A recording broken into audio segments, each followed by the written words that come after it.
If you're seeing this video, it's just about 2020, or maybe it is 2020. I'm probably going to upload this after 12. So yeah, I can't find. I don't even know what channel I'd look up for the ball drop or anything like that. So I'm just gonna be watching from 11:59 and hope for the best. But I kind of wanted to give you guys a story of how I started animating. Since I did that in 2014, apparently I thought it was 2015, honestly, but I've been animating since God, that was long ago. I was just what I would call a whippersnapper back then. Um that was incredibly rude. Um anyway, I feel like I should give you guys a story to what initially inspired me and made me want to do it, or at least from my memory, because there will be, I know there will be tons of details that I leave out and tons that I don't remember, because I don't have the greatest of memory, but I do have pretty good memory. For major things, I can remember just about anything, but for things that my brain would consider trivial, they're gone. It's all gone. Anyway, so originally it was all about superheroes and superpowers and all that stuff that really got me inspired to even, watching that medium of stuff. And I always used to build with Legos. I've always been a creator of sorts. I've always wanted to build or create or draw, and that's a thing that I like to do. It was a means of escapism, a means of imagining myself in this beautiful magical world of powers and all that stuff that I couldn't have in real life. And that's like I said, escapism. That's originally what I started doing it for, and hell, I do it a lot to this day for that exact reason. So, eventually I start thinking, holy shit, look at this, stuff. I'm starting to learn about animation and stuff like that. I start to play with Legos less. I start to get video games and stuff along those lines for, once again, for immersion in another world and stuff like that. And then I start to think, holy crap, flip books look cool. I've seen flip book animation, so I tried those out. I tried everything I could and knew about, at the time for animation. I had no idea what I was doing at all.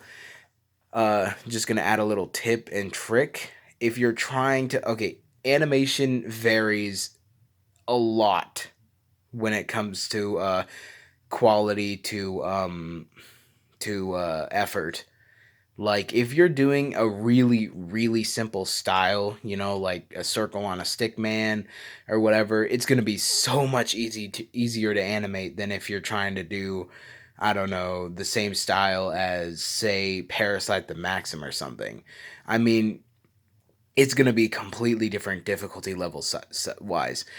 I don't know why some people like to go into animation and give up instantly because their first animation didn't look like it was created by Leonardo da Vinci. Like, I don't know what's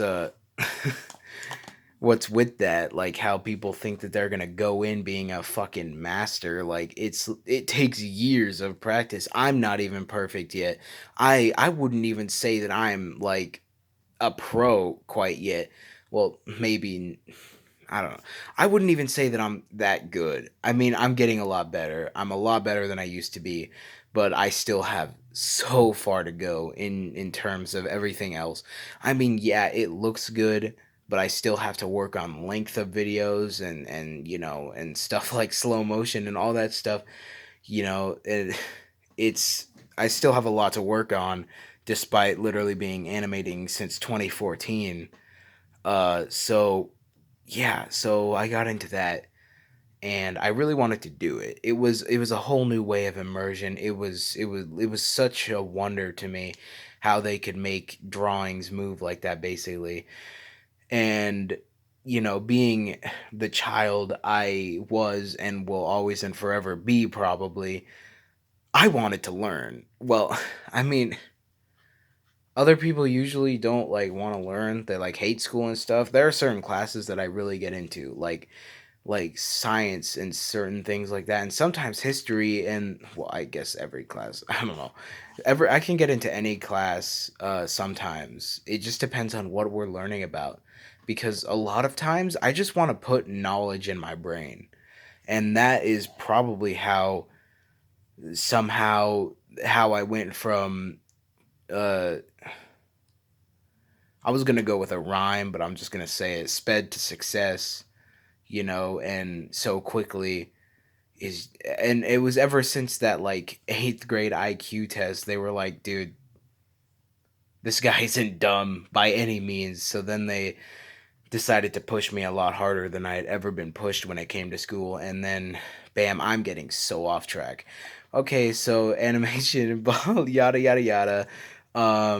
That happened, and then just about, I don't know, I'm just gonna say I was just about like 11ish, or 10ish maybe, when I decided to get my grandmother's YouTube account, and then I decided to start making animations. These were the first ones I made, about 20 seconds long each. It sucks because some of my later, not later animations, but some of my other animations, some of the newer ones were actually deleted, so I can't actually have proof of all of them. But so there's a series. I just called it AJ's Cartoon because even to this day, I'm terrible at naming things. I'm sorry, I can't do it. Like, you want me to name something, you'd better give me a few days to think on it, because it's just the way I am, I guess. I don't know why.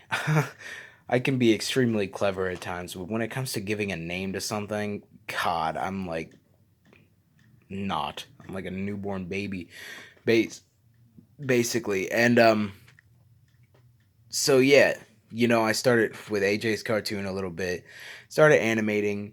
It was fun. I loved it. Um, then eventually I made my own channel, or my mom actually made it for me because I didn't understand that stuff back then. I was a little boy. I know that I was actually 11 when the Striking Gamer channel actually started. So then, um, I started after I made Striking Gamer. It was all about GTA 5 videos, which is a huge change from when back when I was doing on my old channel, when it was either animations or it was Minecraft videos. I still play Minecraft, by the way. Um, it was all GTA 5 mostly, and animations. And then I started doing Casmo.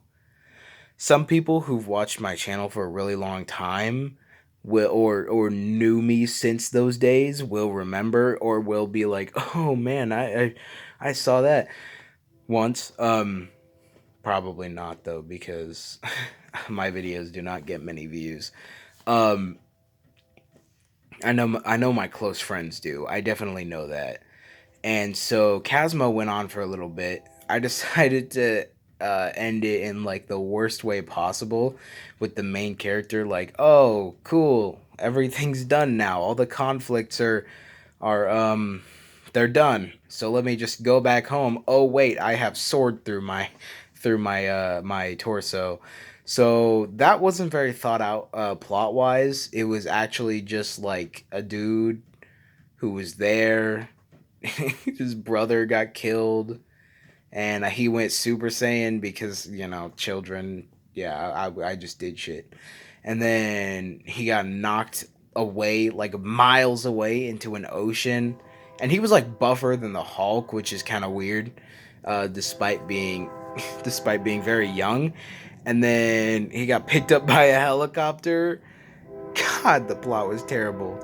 And then he got dropped out of said helicopter, hit his head, because that makes sense, right? You fall out of a helicopter, you're totally gonna hit your head and not die, and wake up in you're gonna fall directly on your head, and then wake up in a coma the next day, or I mean, wake up from a coma the next day, and then yeah, and then he's just like, "Oh man, let me wander this hospital, because that's not the most obvious setup in history."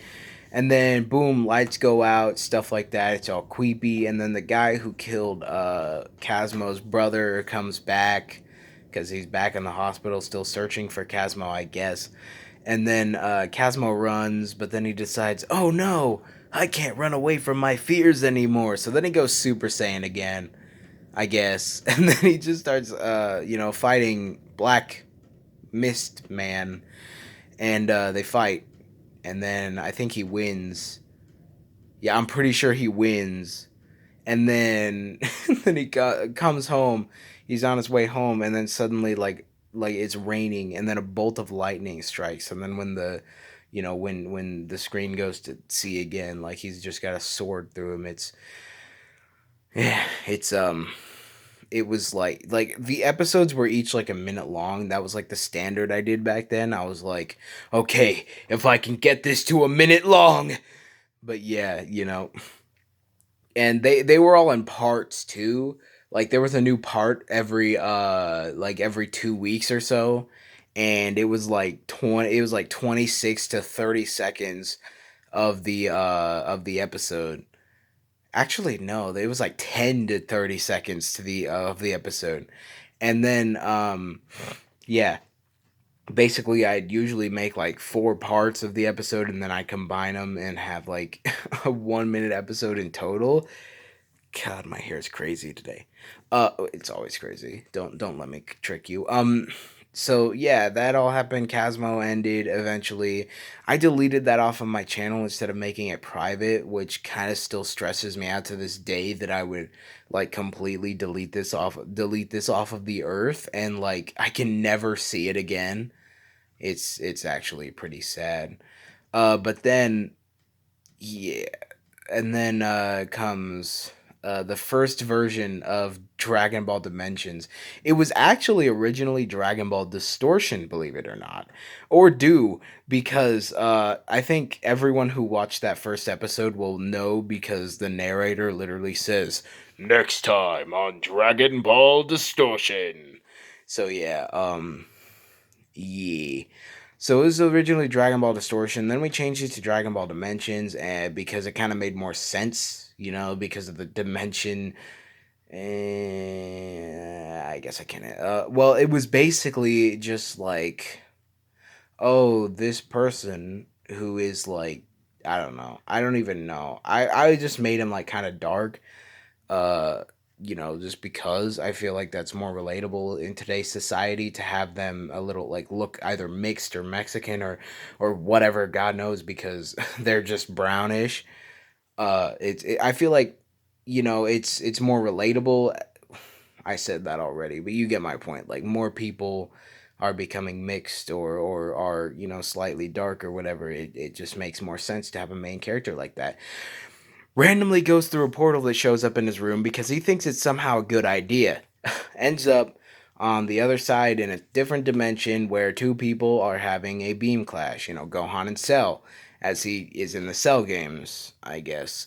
So then, Babali Boop, Gohan kills Cell just like normal. This person, main character's name is Ichiro, by the way, as you know. Ichiro dies. No, no, but he survives. And then he gets trained by Gohan, and then, well, basically the story kind of just goes off like that normally. It's kind of just playing out through Dragon Ball, but just adding in this other character for no reason. And yeah, that was obviously not going to work out for very long. So then we decided to change it up after an event in season 3, or in a certain arc. You guys will eventually know what I'm talking about. Everything changes. The entire plot just takes a 180 and goes in a totally different direction. But yeah, that all happens, and then that happens. It has like 3 different versions before I decide to. Well, now I'm working on a series called Golden Sage. It will be released to you fairly soon. Let's shoot for 2020 Anime of the Year.